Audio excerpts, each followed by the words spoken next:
Welcome to Pindar Poetry. We hope you learned something new. You already have the essentials: a Face ID-capable device and a passcode. Now start. First, open Settings and tap Face ID and Passcode. You'll authenticate with your passcode. This links biometric data to system security. Once done, check that Face ID for iPhone unlock is enabled, then scroll to the list of apps that can use Face ID. This initial check prevents wasted steps later, because apps only appear once Face ID is active and the device is verified. Now you'll enable app access.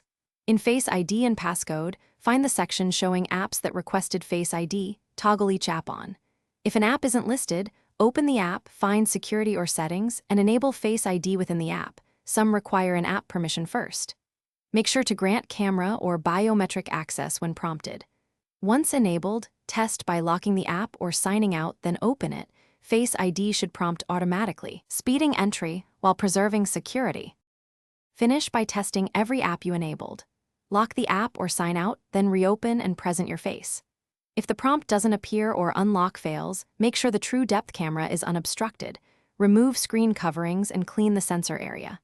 If issues persist, go to Face ID settings and choose Reset Face ID, then set up Face ID again, or add an alternate appearance for big changes like glasses or masks. Finally, restart the device. That often clears permission hiccups. Thanks for watching. Consider subscribing if we helped you.